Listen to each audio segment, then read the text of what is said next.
Okay, just bring it out. Jaya Radha Madhava Kunja Bihari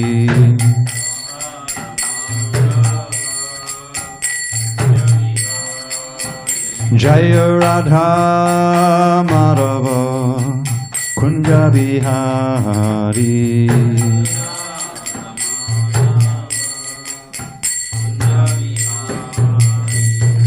Gopijana Vallabha Girivaradhari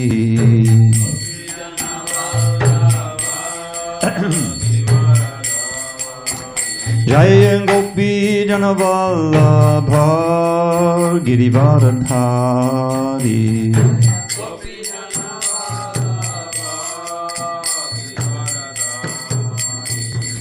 Yashodanandana Brajajana Ranjana Yashodanandana Brajajana Ranjana Yamunatira Vanachari Yamunatira Vanachari Jaya Radha Madhava Kunja Bihari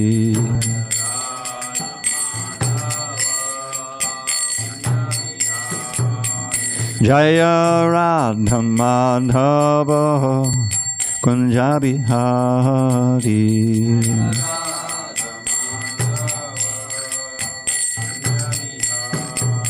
Jaya Radha Madhava Kunja Bihari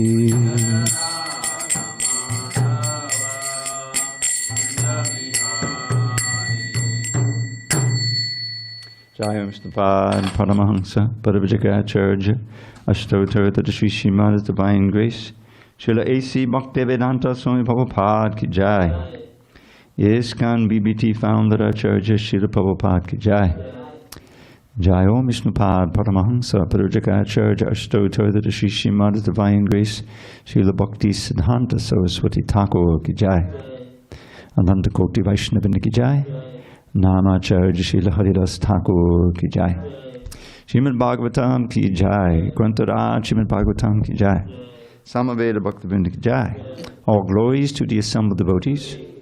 All glories to the assembled devotees. All glories to the assembled devotees. All glories to Sri Guru and Gauranga. Om Namo Bhagavate Vasudevaya. Om Namo Bhagavate Vasudevaya. Om Namo Bhagavate Vasudevaya.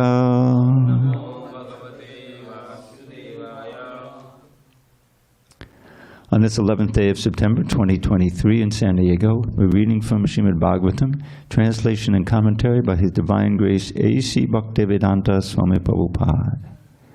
And I think this needs to be turned down. It's a little bit much for me. So, we're reading from the 6th canto, Prescribed Duties for Mankind, 18th chapter, Diti vows to kill King Indra. Text number 54. Samvatsaram Pungsavanam Vratam Etad Aviplutam Dariyasyasi Chet Tubhyam Shakraha Bhavita Sutaha Samvatsaram Pungsavanam Vratameta Aviplutam Dariyishyasi Chet Tubhyam Shakraha Bhavita Sutaha Samvatsaram Pungsavanam Vratame Tadaviplutam Dharayishyasi chetubhyam Shakraha babita sutaha Samvatsaram pungsavanam Vratame tadaviplutam Dharayishyasi chetubhyam Shakraha babita sutaha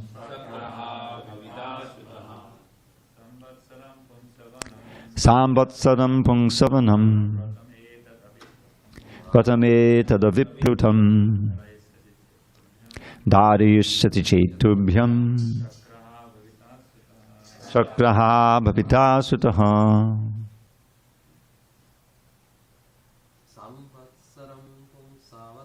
Samvatsaram pungsavanam Vatame tadaviplutam Dharayishyati chetubhyam Shakraha bhavita sutaha. Samvatsaram pungsavanam Vatame tadaviplutam Dharayishyati chetubhyam Shakraha bhavita sutaha. Samvatsaram pungsavanam Vatame tadaviplutam Dharayishyati chetubhyam Shakraha bhavita sutaha.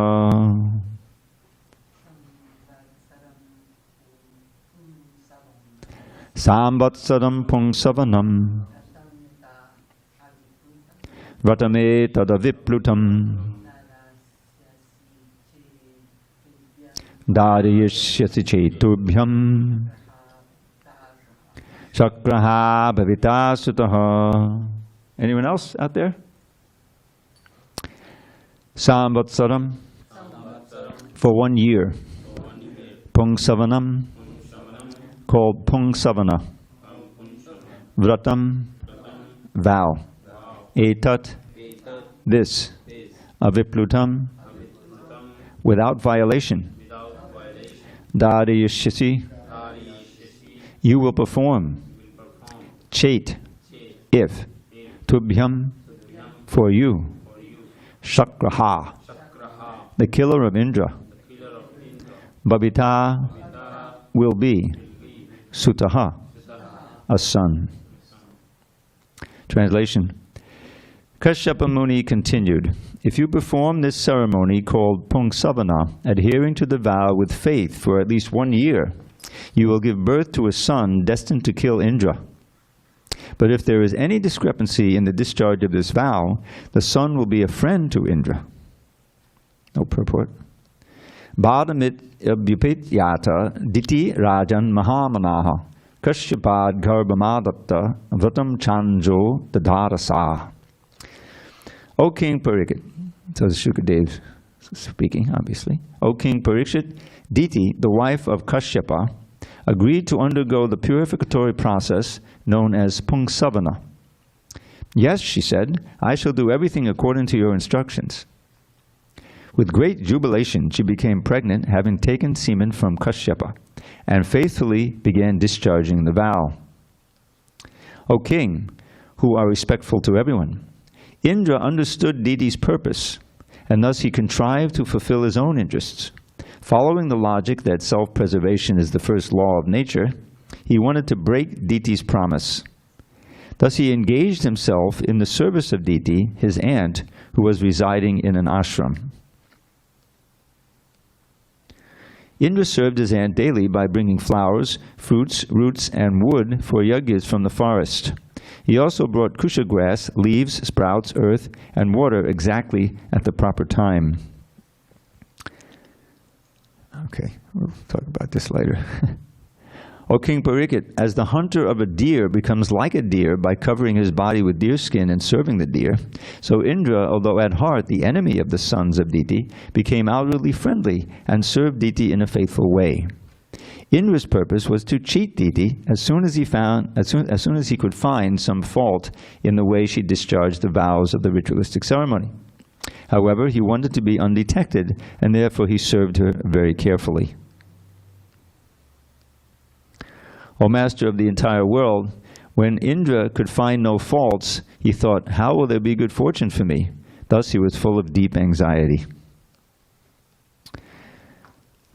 Meanwhile, Diti, having grown weak and thin because of strictly following the principles of the vow, Diti once unfortunately neglected to wash her mouth, hands, and feet after eating, and went to sleep during the evening twilight. Finding this fault, Indra, who has all the mystic powers, the yoga siddhis such as Anima and Lagima, entered Diti's womb while she was unconscious, being fast asleep. Purport. A perfectly successful yogi is expert in 8 kinds of perfection. By one of them, called Anima Siddhi, he can become smaller than an atom, and in that state he can enter anywhere. With this yogic power, Indra entered the womb of Diti while she was pregnant. After entering Diti's womb, Indra, with the help of his thunderbolt, cut into 7 pieces her embryo, which appeared like glowing gold. In 7 places, 7 different living beings began crying. Indra told them, "Do not cry," and then he cut each of them into 7 pieces again. Right? Purport. Srila Vishwanath Chakravarti Thakur remarks that Indra, by his yogic power, first expanded the body of the one Marut into 7. And then when he cut each of the 7 parts of the original body into pieces, there were 49. When each body was cut into 7, other living entities entered the new bodies, and thus they were like plants, which become separate entities when cut into various parts and planted on a hill. The first body was 1, and when it was cut into many pieces, many other living entities entered the new bodies. Next text. O king, being very much aggrieved, they pleaded to Indra with folded hands, saying, "Dear Indra, we are the Maruts, your brothers. Why are you trying to kill us?" When Indra saw that actually they were his devoted followers, he said to them, "If you are all my brothers, you have nothing more to fear from me." Shukadeva Goswami said, "My dear King Parikshit, you were burned by the Brahmastra of Ashwatthama, but when Lord Krishna entered the womb of your mother, you were saved. Similarly, although the one embryo was cut into 49 pieces by the thunderbolt of Indra, they were all saved by the mercy of the Supreme Personality of Godhead." If one worships the Supreme Personality of Godhead, the original person, even once, he receives the benefit of being promoted to the spiritual world and possessing the same bodily features as Viṣṇu. Diti worshipped Lord Viṣṇu for almost 1 year, adhering to a great vow. Because of such strength in spiritual life, the 49 Maruts were born. How then is it wonderful that the Maruts, although born from the womb of Diti, became equal to the demigods by the mercy of the Supreme Lord. Because of worshipping the Supreme Personality of Godhead, Diti was completely purified. When she got up from bed, she saw her 49 sons along with Indra. These 49 sons were all as brilliant as fire and were in friendship with Indra, and therefore she was very pleased. Thereafter, Diti said to Indra, "My dear son, I adhered to this difficult vow just to get a son to kill you 12 Adityas." So she didn't want to just kill Indra, but also Indra's brothers. There's no purports, obviously, here. "I prayed for only one son, but now I see that there are 49. How has this happened? My dear son Indra, if you know, please tell me the truth. Do not try to speak lies." Indra replied, "My dear mother, because I was grossly blinded by selfish interests, I lost sight of religion. When I understood that you were observing a great vow in spiritual life, I wanted to find some fault in you. When I found such a fault, I entered your womb and cut the embryo to pieces." I think Prabhupada uses the word embryo interchangeably with fetus at this point there. Embryo is just the first stage. But anyway, purport. When Diti, Indra's aunt, explained to Indra without reservations what she had wanted to do, Indra explained his intentions to her. Thus both of them, instead of being enemies, freely spoke the truth. This is the qualification that results from contact with Viṣṇu. As stated in Srimad Bhagavatam 5.18.12, Yasyasti bhaktir bhagavat chikinchana sarva gunais tatta samasate sudha.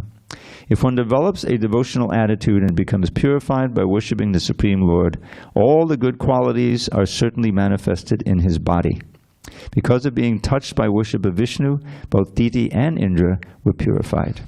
Om Jnana Timirandasya Jnanandana Shalakaya Chakshu Unmilitam Mena Tasmai Shri Gurave Namaha. I was born in the darkest of ignorance, but my spiritual master Srila Prabhupada opened my eyes with the torchlight of knowledge. I offer my humble obeisance unto him and all members of Sri Parampara. So this is a perfect illustration of how the Srimad Bhagavatam, if you just pick it up and you read one verse, oftentimes you can't see, well, how does this relate to Krishna Bhakti? How does this relate to the Supreme Personality of Godhead? But if you keep reading, you see that everything ultimately comes back to glorification of Krishna, of the devotees, and the process of devotional service. And that's what we see here in this pastime with Diti and Indra, and how she was transformed by her vow, which included worship of Narayan every day. That was the key. And of course, Kashyapa had arranged things in such a way that there were all these little details, and it was practically impossible to do it strictly for 1 year. And we read how she failed. You can imagine, I have to do this. No, he said, oh, I'm exhausted. She just took rest. She didn't wash her mouth and feet, and so boom, Indra was there to pounce on it. And it's almost like, well, all's well that ends well. Here now, Indra and Diti are friends. She's been transformed into a Vaishnava, and things go on. Now, it's interesting, those of you familiar with the Bhagavatam, there's kind of a similar thing that happens with Aditi. Remember when Bali, who's after all a grandson of Prahlad and is actually a great devotee, but he's in his mood as a demon at that point. He led all the demons, and they were able to conquer the planets of the demigods. And the demigods all scattered, and they went to different places. So Aditi approached her husband, who is, I forget. But she wanted to get an incarnation of Krishna to come to regain the homes for the demigods, for her sons, right? She's the mother of the demigods. So she also got a formula, right? She also had to perform a Paya Vrata, I believe it's called. It wasn't for a whole year. It was for, a week or something. But it actually obviously had something to do with drinking milk at a certain time. I forget all the details, but she performed it very strictly. And who was born? Vamanadev. Vamanadev, who's known as Upendra. Why is he known as Upendra? Younger brother of Indra. So, and then again, you have this how should I put it? Kind of a sleight of hand. In other words, there's a trick that Vamanadev kind of cheats Bali. He just comes in the guise of a dwarf Brahmin, right? A diminutive Brahmin, but very beautiful and very paka. So many gods and great persons who came and give him so many gifts. You remember that? And then Bali was performing this great sacrifice. He had his guru there, Shukracharya, and Vamana starts walking toward the sacrifice, and it's like the sun is rising, right? It's like, well. And so Bali, who's after all a great devotee, Mahajan inside, he wanted to offer this brahmachari some charity. But Shukracharya could immediately say, no, don't do it. He'll take everything. And then, he didn't say it, but it's mentioned in the Bhagavatam. Now, what'll I have? Because I'm dependent on you. So Bali, manifesting his pure devotion, he said, you're telling me not to offer charity to Viṣṇu? No, I reject you. I reject you. So then he offered whatever you want. Vamanadev. So again, there's this little ruse that happens, right? So just three steps of land. And Prabhupada in the tape he describes a very small soul. Because you think soul, the sole of his feet. He has very small feet. What would three steps of land be? Insignificant. So Bali was saying, oh, come on, I'll give you a planet, 3 steps of it. So Vamanadev is preaching to him and says, no, the Brahman, if he's not, he should be very satisfied with the minimum. Otherwise I'll lose my pinnacle, Says, okay, 3 steps. So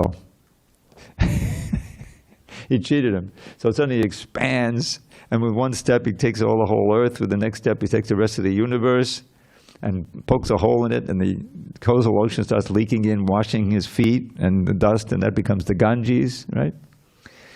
And so then Vamana, who's now is huge, so where shall I put my 3rd step? So Bali, worth waiting for. Oh. Huh? Yeah, we should really recognize the wonderful service they do at this time of year and bring from their own gardening.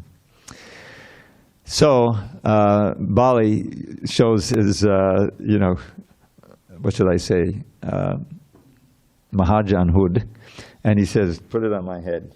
In other words, he's surrendering completely. So Bali then does that, and he becomes a Mahajan, and then he's arrested. He's arrested because he was, so he's kind of humiliated. But then, so Vamana says, okay, I'm going to give you a place down near the bottom of the universe. What is it, Sutala? I forget, I think it was Sutala, one of those. But I'm going to be your doorman. So what a boon. So the point is that it was a similar thing, although the vow was just for a week or 2. But still, she performed it very perfectly, and she got the result. And Diti also got the blessed result. She didn't expect it, but just like Dhruva, he went in that forest with one idea, one motive, to get a kingdom greater than his great-great-grandfather, Brahma, because he had been assaulted by his stepmother, right? So in one sense it was very childish, but he was Dhruva. He was the great son of a Kshatriya, very, very determined. So Narada took that determination and his, that I'm going to go out into the forest and find God. And first he tested him, right? He said, you're too young, go back home now and I'll teach you later. And so Dhruva said, thank you very much, sir, but if you can't help me, I'm going out anyway, to show this determination. And then he also was given a set of rules, of things to do, and it was all bhakti, chanting the holy name, Om Namo Bhagavate Vasudevaya. I mean, he even had rudimentary deity worship. There's a certain kind, because you always stay near a river, so there's mud, so you can make the deity out of mud, worship him, and then you put him in the river, start again the next morning. That's bona fide. So he had all of that, and he's meditating on Viṣṇu in his heart. But his motive was to get the kingdom. But then what happened? By the time Viṣṇu had to come down to stop him because he had been trained by the power of his yoga, the universal breathing, and the demigods couldn't breathe properly, right? So they appealed to Viṣṇu. Viṣṇu comes down on Garuda and appears before Dhruva, and he opens his eyes, and the very person he's meditating in his heart is before him, and he goes into ecstasy, and he's rolling on the ground, he's crying, and he's describing that he's tasting all the limbs of the Lord through his senses. It's high ecstasy. And then comes that famous verse. That's not in the Bhagavatam, but it's always quoted in this regard. Sthanabhilashi tapasistitoham tvam praptavan deva munindra guyam kacham vichindvan nabidivyaratnam swamin katartosmi vadang nayache. So he said, Sthanabhilashi, tapasi, I was situated in severe penance, severe austerity, tapasi stitoham, in order to get this kingdom. But that's understood. But then tvam praptavan, now I've attained you. Deva munindra guyam, who are hidden away from even the greatest devas and the greatest munis. It's not so easy to see you. But now you've shown, given me your darshan. Now I realize, Kacham Vichinda, that I was searching after broken glass. The kingdom greater than my great-grandfather's Brahma is, to me now, as worthless as broken glass. Because Abhidivyaratnam, I've achieved the darshan of you, the divine jewel of your darshan, direct darshan. So then the punchline, so to speak, Swamin Katartsosi Parangni, oh my dear Lord, I don't want anything else. I can't desire anything else. So the whole point of this is, what I see in this pastime also, is the transformation that goes on. If you sincerely worship in Krishna, Even if you have some other motive, if you focus your mind on Krishna, you chant, you pray, you'll be transformed, because that very contact with the Lord is so purifying. He's the supreme purifier. And that's very much the central point of Lord Chaitanya's movement, is that without any, right, namakaribo nandis tam namakaribo hodandi the sabashakshi tatrapitan niyamitak smaranena kala. There's no niyamatak, there's no hard and fast rules. There's no restriction, person, place, time. If you want to chant the Vedas, then you can't. I'm not qualified. I'm just a born mlecha, And women, sorry, you can't chant the Vedas, right? But what is it? That Sri Shruti Gochara, and there's another one. But there's no qualification like that for Lord Chaitanya's movement, and even in the Bhagavatam, right? Kirata Hunanda Pulinda Pukasha. Prabhupada took this verse and he meditated on it as he's coming across. He's going to be facing the Kiratas or Hunas, the Pundas, everyone who would be an outsider and disqualified in the Vedic sense, but they're qualified to chant Hare Krishna. And by chanting that Hare Krishna, which means nothing but direct association with the Lord, even though you don't know what's going on, the potency is there. Of course, that when you chant, when you become more purified, then you experience, higher things. But the purification takes place as soon as you chant one name.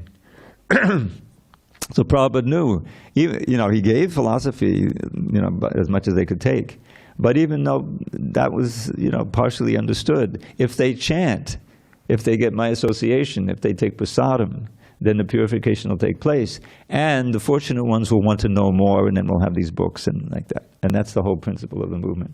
Somehow attract someone, what's, like, for instance, the summer tour that Indra Maharaj goes on, So it's materially so attractive. You have the dancing and the chanting and the prasadam. And people come out, you see, they may not know exactly what's going on, but it's attractive. And by being attracted and hearing the holy name, then the purification takes place and the soul starts to awaken inside and they want to know more, and like that. So that's the way Lord Chaitanya's movement is, and that's the principle in the Bhagavatam. You start in one direction, but someone who's instructing you is giving you a way that you're really contacting Viṣṇu and Krishna, and before long you've changed. Diti was changed 180 degrees, right?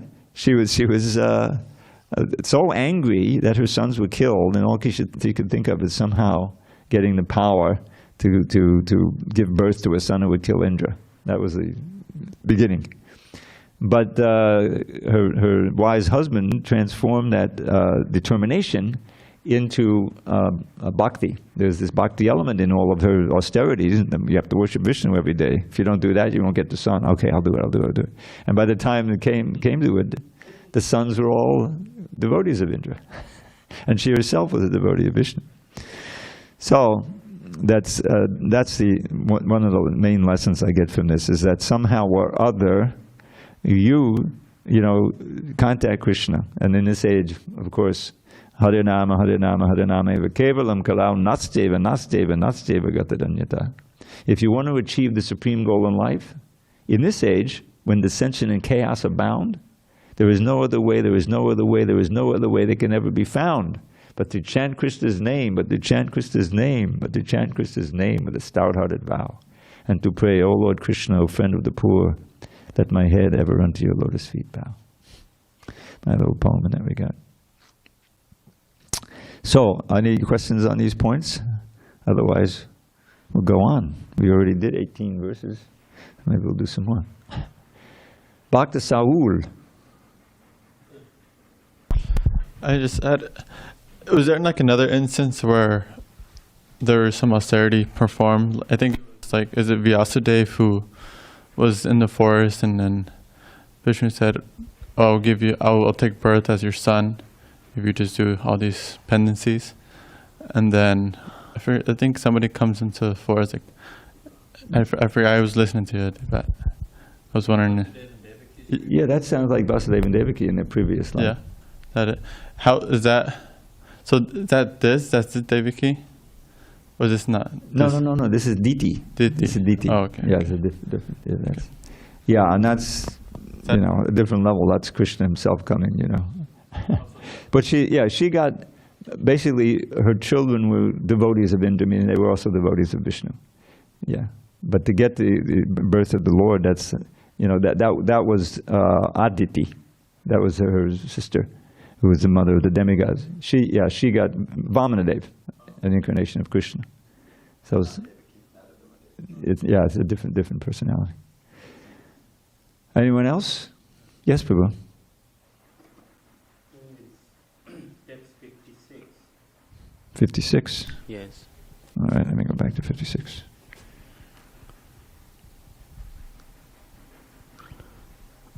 Wow, did read a lot here. Okay, 56, yes, okay. So it says, Indra, O king, who is respectful to everyone, Indra understood Diti's purpose, and thus he contrived to fulfill his own interest, following the logic that self-preservation is the first law of nature. So Indra knew what Diti is intended to do with her vow. And my question is like, I think that this one word, I know you have the thing where the V sounds like a W, but if you say wow instead of vow, no one's going to understand. Wow is a whole different word. yes, thank you. So he came to know that she break the principles, and then now she break her vows. Okay, Wow, whatever. We'll go with the vow. We understand. Yeah. So then, why did he go ahead and kill the embryo? Because the condition was that if she breaks, then he will be friend of Indra. So why to kill? Go and kill in the womb? Like, what is the point of killing? Yeah, that's a good question. I mean, once she broke the vow, he should have known that they were okay. Maybe he thought that breaking the vow... Either he doesn't know, maybe second part, he just knew that, okay, go. If she wins, then he will yeah, I gain mean, it maybe. doesn't say that really he was able to break it. I mean, she just was exhausted and took rest without washing her feet after eating, But actually, when I was reading this, I was thinking, well, this is a little weird, because does she not know that he knows that she's doing the vow in order to get someone to kill him? You know what I mean? Otherwise, when Indra comes to serve her, wouldn't she be a little suspicious? Maybe get a guard to help? Because, you know what I'm saying? Who knows what at what time? He served his aunt daily by bringing food. But basically, all he was doing was just, I think, observing, and because he knew what all the details of the vow was, and he was ready to pounce as soon as she broke it, because she's pregnant all this time. It is a little strange, that would be like a plot point you want to try to fix. Indra, although at heart the enemy of the sons of Diti, became outwardly friendly and served Diti in a faithful way. And you would think, well, maybe this is a little suspicious. She would think, but no, maybe this is another way that women are less intelligent. Text 58, it says in the end that he wanted to be undetected, and therefore he served her very carefully. If she was, that would seem to be the most suspicious thing to do. You think that was get this guy away from me. I don't know. I think we just take it what it is. Maybe I'll look it up and see if there's some commentary to explain it. Viṣṇu Chakrabarti maybe has something. All right, why don't we go on? We have something online? Yeah. Okay, go ahead. Hare Krishna. Please have a great verse through Prabhupada. The austerities, I always had a question when I would read about devotees performing these austerities, that what is it about austerities? And Lord Brahma, he hears tapa, and just by performing the austere meditation, something happens. And he isn't a devotee yet, in the sense, he hears the sound and obeys, but there's no evidence that he's a pure devotee at that point. In the Bhagavad Gita, in chapter 3, text 15, there's a verse that therefore the eternal transcendence is eternally situated in acts of sacrifice. is there a relationship between that type of, the sacrifice and austerity? Can you just explain that, please? Well, austerity in general, and of course, yogic austerities, not just pumping iron, purifies the consciousness and makes, if done properly, then will make you more attuned to, how should I put it? The spiritual matters and the yogic powers and all of the different things. And so you find, yogis who are very steeped in austerity, if they come in contact with Viṣṇu and they haven't performed austerities for some demonic reason, like Hiranyakashipu. The general idea is that austerity gives you power. Just as Krishna says, I created this universe by tapas, right? He says that's a kind of force. So if someone, just like the austerity, I'll give myself as an example, but I was just a regular meat eater, and smoking dope and everything in the late 60s. And, but then after I got very ill, which in itself was a big austerity, being in the hospital for a month, with hepatitis, it was like depressing and everything. When I came out, I was fortunate enough to go toward the side of yoga and diet, which I became not just a vegetarian, but a raw foodist, drinking juices and everything in an attempt to get my health back. And in that consciousness, if you will, and of course I was practicing yoga, and I was attuned to spiritual matters.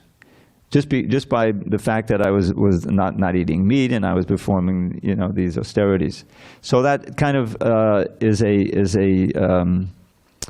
can be a way in which you become receptive to the pure message that comes. And I found that when you join up, back in the old days anyway, a lot of people were coming from this yoga, that yoga, transcendental meditation. They didn't know what they were doing, and it wasn't satisfying. But the process of doing it made them open to other things, and Hare Krishna was one of them. And once you get exposed to real transcendental sound vibration, or more logically and more often, one of Prabhupada's books, then it really resonates with you. Like Vijay is a perfect example. He was searching. When he got the Gita, he was like, "This is it," and he read it in a few days. And there's some other devotees like that. Whereas a person who's, what is that verse? Nivrittatar Shairupagiyamanat Babaushadatrotamano Viramat Kautama Shloka Gunanavanat Pumamarajavina Pashugnat. Is that the vibrations, especially transmitted by pure devotees, Nivrittatar, free of any material thirst or desire, it acts like a medicine to cure birth and death. It's very powerful. Glorification of Krishna. This is right at the beginning of the 10th canto. Who could give it up? Who would not be attracted? But except the meat eaters and those who are killing themselves. So that, austerity in general, if it's not directed towards some demonic purpose, like, Hiranyakashipu and them, but it's for purification, then it makes you more receptive to the message. So that's what I think is going on in that verse from the Bhagavad Gita, like that. But of course, in the Bhagavad Gita, the austerities are in the context of bhakti yoga or karma yoga that leads to bhakti yoga. But after all, what is the final chapter of the Bhagavad Gita? The perfection of renunciation. So what should never be given up? Yajna, dana, and tapa, right? He says these actions should continue because they're all purifying. That's the idea. That's the best I can do with that, Prabhu. Thank you very much. Very nice explanation. Any other comments, questions, discussions? Birachanda Prabhu. Who's got the mic? Okay.